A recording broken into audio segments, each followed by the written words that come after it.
Cheats, hacks, theories, are they real? Are they tinfoil? Let's find out together. Spin that intro.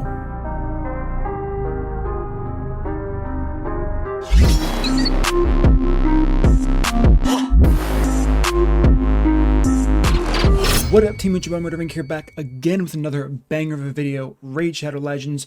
We're talking about things that players have been talking about since I started playing in 2018. We're going to go over them. We're going to talk about everything that, I've compiled a list of the most popular things to talk about. And listen, this is going to be a two-part thing. Some of the things that I'm about to talk to you about will sound reasonable. Some of them will sound absolutely ridiculous. Almost as ridiculous as the fact that 50% of you who are watching are not subscribed to the channel.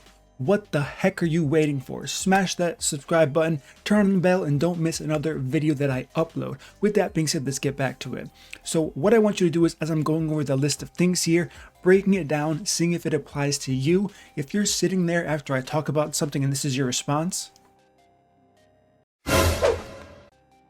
what I want you to do is go into the comment section, comment what your experience was. So with that being said, let's get right into the video.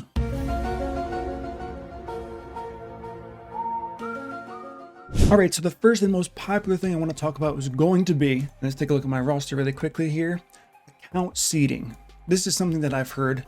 This is probably the oldest one in the book here. So what account seeding is when you make a Raid Shadow Legends account, there is some built-in secret code. I'm not saying this to sound sarcastic. A lot of people think this, so bear with me here. There's some code that there's a certain champion pool with higher rates on your account. People will notice this based on, so for example, if you took my account, the account seeding code on my personal, whether it's IP, device, whatever you want to say it is, would be all of the champions I have +4 legendaries of. It means I pulled them quite often throughout all of the champions that are available in this game. It's not that likely I keep getting them over and over again, pretty much in synchrony. Now, a lot of these champions I have 7, 8, or 9 copies of, not just what you see here. They've either been fed to life tokens or they're somewhere sitting in my vault waiting for, I don't know, Justice Day. I don't really know. So that is one of the big things here. You guys can let me know if you have an experience with that. What players have said they've done is they've re-rolled accounts. Now, in my opinion, that kind of favors Plarium more than them as the players. But apparently when they do this, they're getting totally different types of champions. Now, this isn't something that I've personally ever experienced in my account. Some of the others I definitely have, but this one specifically, I haven't noticed it. I don't have every single legendary in the game, but I have most of them, and I haven't noticed outside of a few that I keep getting the same ones over and over and over again. It's pretty even and spread out to me, despite me having, like I said, some with 9 duplicates, 10. Most of the time when I get that, it's because I pull during a 10 times event. 2 times events, I rarely ever see the same legendaries being pulled over and over again, for me at least. But if this does apply to you and you truly do believe in account seeding, you can let me know in the comments what your specific story about that is.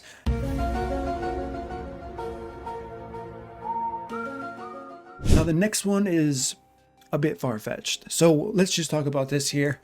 Raid is a Bitcoin mining algorithm. High hardware demands. Listen, if you play Plarium play, you know if you do any type of overnight farming, it gets really slow. People call it a memory leak. It's probably what it is, but what it's really doing, according to some people, is for countless hours, it is farming to generate income for themselves. All they use the pack costs for is to pay for upkeep for their warehouses full of graphics cards, farming, and of course for marketing to get new players. Now, this is kind of crazy, right? I'm not saying things that like one person said. I've heard this multiple times before because people can't process why Raid is so taxing on their systems. Probably just buy an upgrade or something and stop playing on a toaster from like 1980. But that's just, I'm just saying what you guys have been saying for however long you've been saying it. So that one, I'm not really buying it, but listen, it is what it is. The next one's more interesting. Now this one has to do with gear.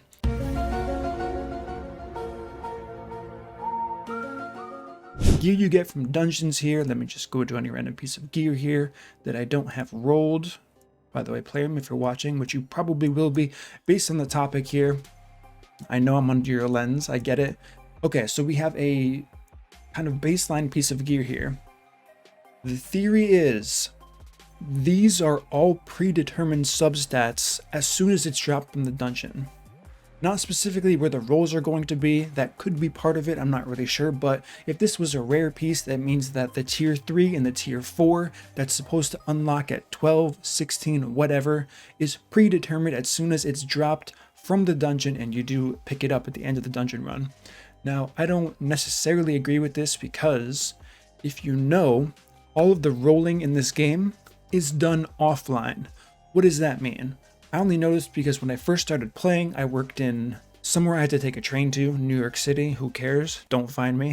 Anyways, while doing that, there were often tunnels I would go through in this train where I would lose service. If I was doing a clan boss run, of course, that's not good for me because if you hit that, you lose your key. This was a long time ago. So with that being said, what would I do? When I started the clan boss run, I would turn on airplane mode because the game works offline for the most part. And a gear rolling is one thing that it works offline with. So you can put on airplane mode offline, roll up your piece of gear. I'm not sure if you can take it to 16 anymore. You used to be able to, but I think they fixed it so every time you hit 4, 8, 12, 16, it has to send a signal to the server. Could be wrong. Let me know in the comments if I am wrong about that. But with that being said, I could roll up a piece of gear offline. Then when I turned it back on, it would register, or I could just close out of the game.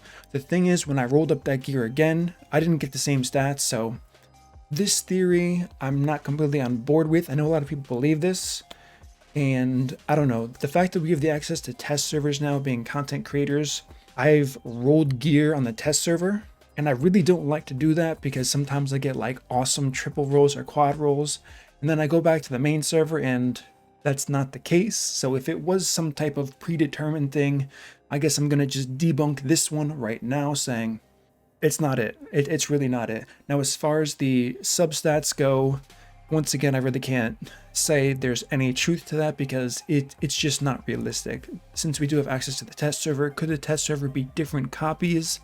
I guess if you want to make that argument, but I'm not really big into this particular theory on the whole tinfoil spectrum here.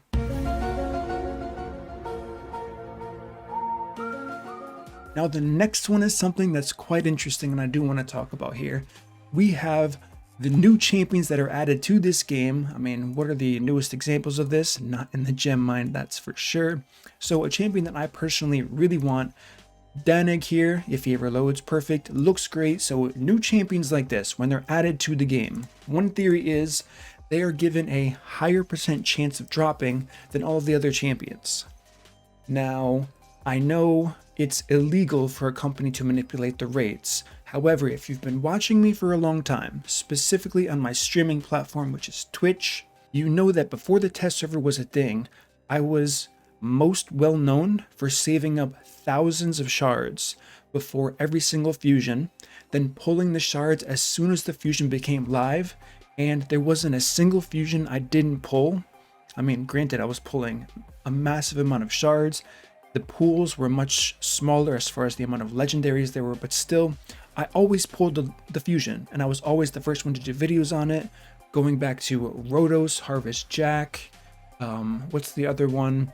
Brachus, Torment. I had them all first. I had the first videos out. I did the first testing on them. So that was kind of my thing. I always invested to, before we had the test server, to help players decide whether to go for fusions because I wasn't happy with the current content creators who were just reading the kits saying, I mean, Rhodos is the perfect example.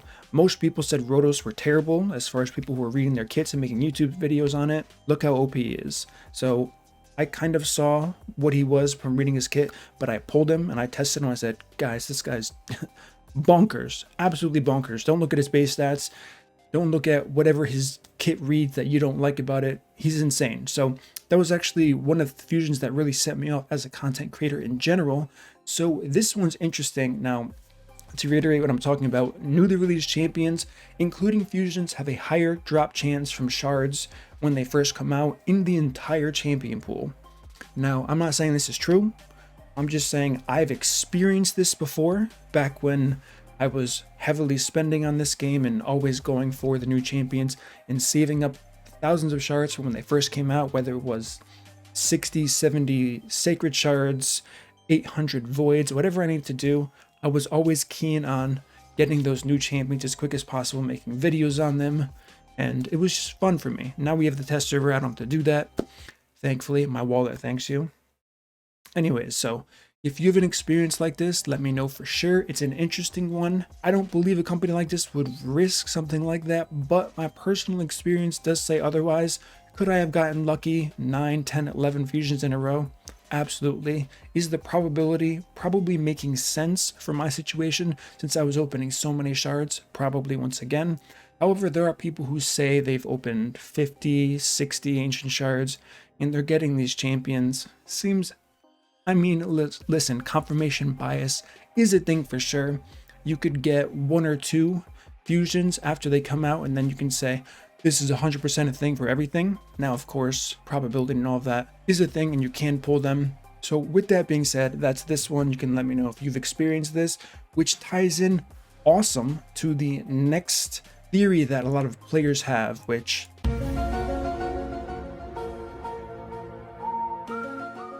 I personally don't agree with, but it is what it is. So it doesn't really have to do with fusions. Some can relate it to fusions here, but content creators have better drop rates when pulling from their device, their IP, as a marketing ploy by Plarium, regardless of the account they're on. So shard pull videos, despite me not liking them because of what they promote, gambling, spending, all that good stuff, people tend to notice that kind of the last point. People are pulling fusions often when they first come out, or they're pulling these amazing legendaries. I don't really believe that.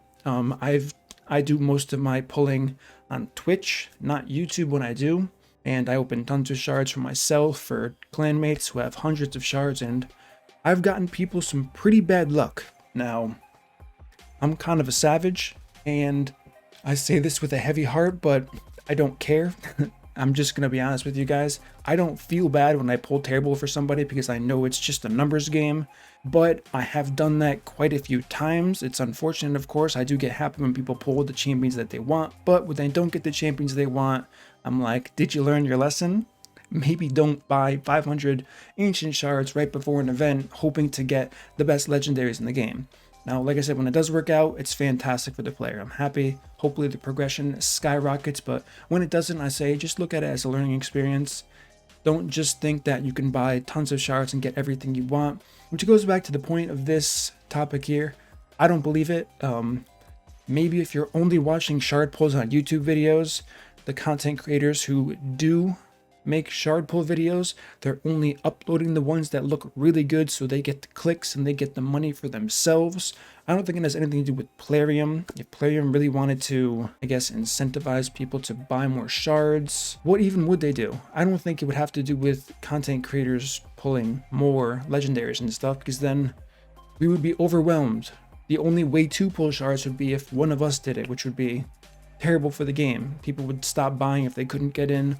We would be overwhelmed with people saying, hey, I need you to pull, and it would just be terrible. So I don't buy this one at all.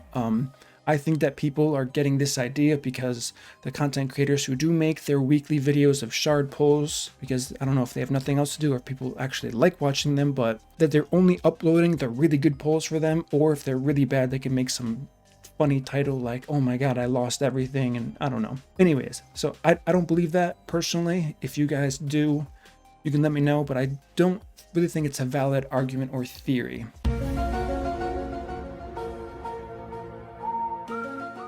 Now, the next one's interesting as well. There's a lot to this. This is not unique to raid at all. We're going to be talking about 10 times events and 2 times events. Are they really turned on when we see this portal glowing like we do see right here? Boosted summons. Are they really turned on? Now, here's the thing, and this is kind of what I just mentioned. This is not unique to raid. I have friends, family who don't play raid, but they play other gacha games, and they say, we figured out that if you pull in the morning in this time zone, you have better rates. I mean, they go hard. They have spreadsheets. They have thousands and thousands of people testing this out, pulling The thing is, it's probability, and it's so hard to actually make any sense of it as far as what's factual, what isn't factual. But is Plarium really hitting the switch, or are they just turning the portal on? Listen, it is not impossible, and I think this is a huge factor in why people think this. You can hit pity on a 2x event. It's not impossible, and it's not even a low chance. You still have a pretty decent chance of hitting pity. Think about it this way. We have a 10x event, so nothing's boosted as far as the rates to get a specific rarity here. So if we have a 2x for Sacreds, this goes to 12. We're going to 1% for Void and Ancient here. It's not unrealistic for a 1% chance per shard to hit 220, whatever the number is, for Void and Ancients before you get a legendary on a 2x event. You're not going up from 0.5% to 50%, okay? You have a 1% chance per shard that you pull. It's not if you pulled 100 shards, you have a 1 in 100 chance of getting it and you should be getting legend. Don't look at it that way. Look at it as every single Void or Ancient you pull during a 2x event, you have a 1% chance per shard you pull to get that legendary champion, I guess. So with that being said, I don't really buy this. I think people hit pity all the time on 2x events. I've hit pity on 2x events. I know clanmates who often hit pity on 2x events. It's unfortunate, but thankfully it's in the game. If it wasn't in the game, I think people could have terrible luck and go 300, 400 shards without pulling anything, because like I said, it's a 1% chance for every single shard forever. So technically you could pull 10,000 shards and never get a legendary if there was no pity system, which would be terrible, by the way. So I'm glad they have a pity, but just because you hit pity during a 2x doesn't mean it's off. Doesn't mean it hasn't been turned on. I've seen people pulling ancient shards, not getting an epic in 60, 70 pulls. Is it likely? No, it's not likely to happen. You should have a, I believe, 16% chance based on this to get a epic champion per shard if you're pulling 60 or 70 or 80 ancients and not getting a single epic. It's terrible for sure, but it's all within the reason of probability for sure. So this is another theory that I see why people are saying it. It's easy to kind of put that out there in an open forum, and then other people say, oh, I noticed that too. I noticed that too. Am I buying it? Not really.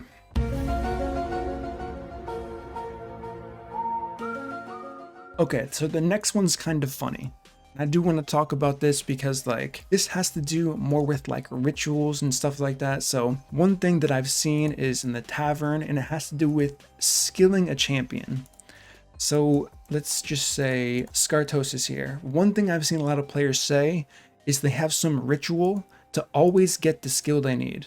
This isn't the best example because his A2's already fully booked, but if I only wanted this, right? Some people are like, if you click the A2 3 times, you have a higher % chance of getting the book in there. Or if you only use one book at a time, it's more likely to go into this skill as opposed to if using 3 books at a time.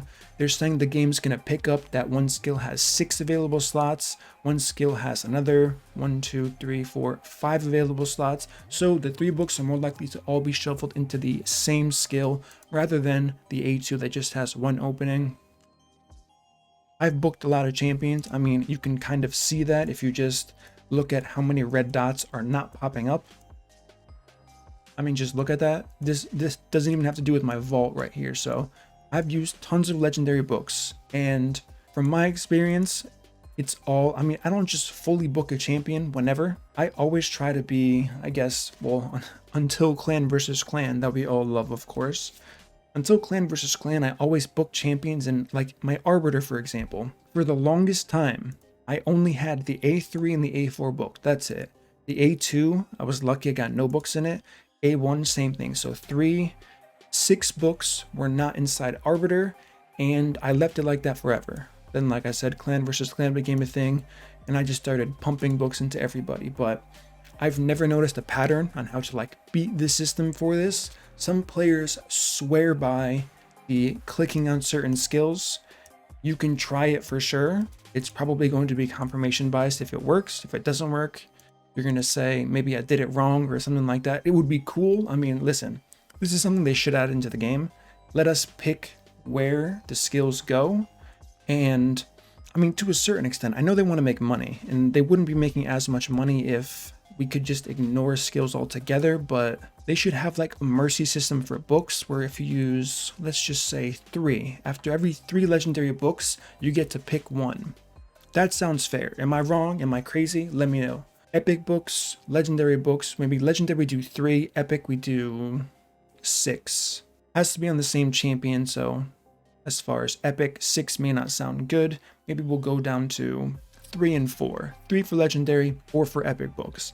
After you use 3 legendary books on the same champion, you get to pick where that 4th skill goes. And it just keeps repeating. If the champion takes like 18 books, Pixneal, looking at you, or epic, I don't know what epic takes 18 books. Can't think of one at the moment, but I'm sure there are plenty that are 14 plus books for epics. So they should add this to the game. I think they can still make a decent amount of money. Probably, I mean, they're professionals at this, marketing analytics, so they would know best, but I think book sales would go up quite significantly if you now give players an option to pick, select. I mean, first of all, you guys want the ultimate example of this? I'm going to go to her. And you already know who I'm going to. Valkyrie. Look at this. 1, 2, 3, 4, 5 in the A1 for damage. Any damage dealing Valkyries? I mean, I've done it. I've done Savage Valkyrie long time ago. It was fun for sure. But is that what we want? No. We want this. And 6 books. 6 books to make this cooldown 3 turns from 4 turns, which is what everyone needed for Clan Boss, a 3-turn rotation.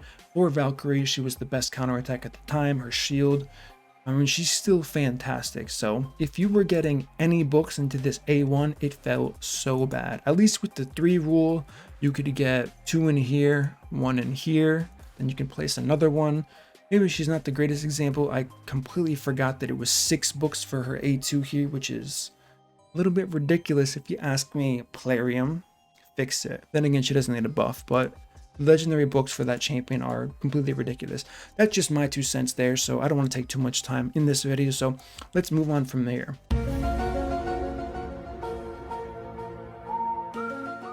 Okay, this one is more of like a recent news popular thing, although once again, since I started playing, people have been talking about this. We are going to be talking about the loot you get from the clan boss. Now, a lot of people, if they don't get something quality from their top chest, whether it's Nightmare, Ultra Nightmare, in like at least once a week, they're like, oh, they nerfed the loot. 100% facts, can't deny it. It is what it is. This is what happened. Am I personally buying that? No. Why? Because I did clan hopping. If you don't know what clan hopping is, there used to be no limit to how many chests you could get as long as you bought the keys, where they were quite expensive. I think we were spending 8,000 to 9,000 gems per week. And if you want to do the math there, we didn't have the pack offers we have now, that's for sure. So it was quite expensive. It was like, I want to say, if you count everything up between the daily packs that give the keys, people were spending close to $500 to $600 per week on the clan boss hopping, and it took around 9 to 10 hours per day of just straight running clan boss. So you could hop, you can get the top chest and as many clans as you possibly could. Then after reset, you go back through, collect the chests, re-hit the clan boss team, and you've got all of this loot here. This is why I'm not really buying this next thing here. Sacreds, legendary books, and void shards from the clan boss chest have a limit. What does this mean? Once you've reached a certain threshold from a specific clan boss, now, of course, hopping, it wouldn't apply to that because it would be a clan per clan thing. So let's say you're in a clan and you get 3 sacred shards and 2 legendary books in a week. What this thing is, it's saying that you cannot get any more after that. There's going to be a hard cap on the good loot you can get from clan boss. Now, I don't really believe this. Another big thing was you tend to get no sacreds if there's a double sacred event or a 10 times event. No ancients if it's a 2 times ancient event. No voids if it's double voids. You guys kind of get the gif. I've noticed patterns like that before, but they seem random to me. I've done 2 times sacred events before, and I've gotten a sacred every single day, which was crazy lucky, by the way. And maybe I am getting better loot as a content creator. Keep it. Don't take it from me. As far as voids, I've never seen that pattern before. Ancient shards, never seen that as well. Usually I do terrible with ancient shards, which would prove this point right. Not saying it is right, but that's another huge one. And the final thing I want to talk about, which is kind of a weird one.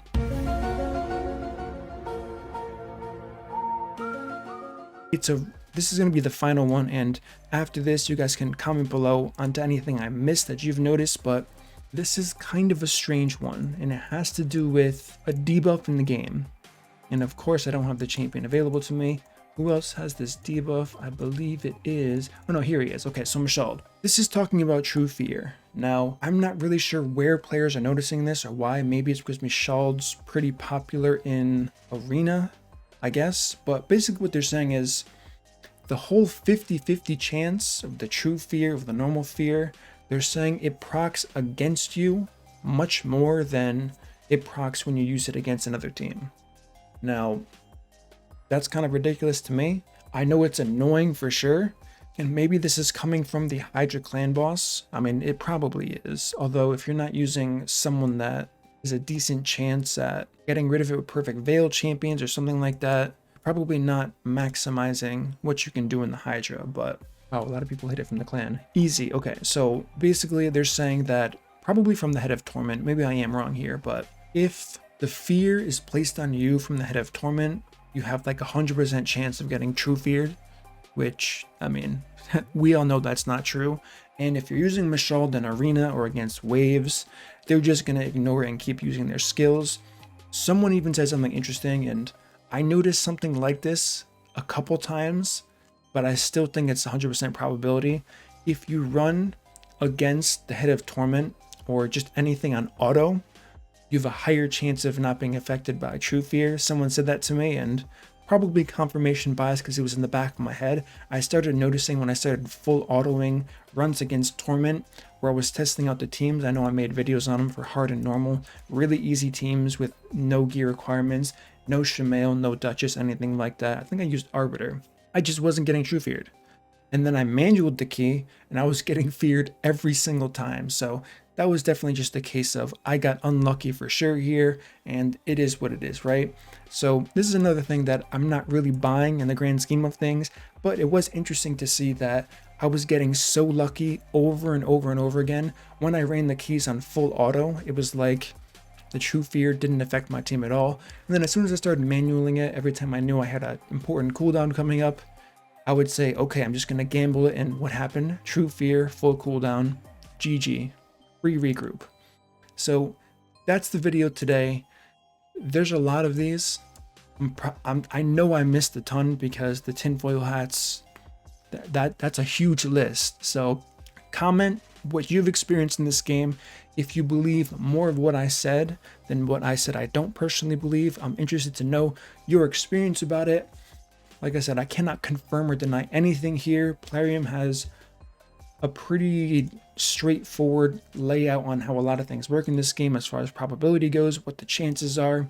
If they seem unnatural, not normal to people, I can't rule anything out. Like legally, they have to do certain things, so it would be against the law. Do I think Plarium would ever risk that, being as big as they are? Not a shot, no chance in the world. But with so many players coming forward talking about stuff like this, I say, hey, why not?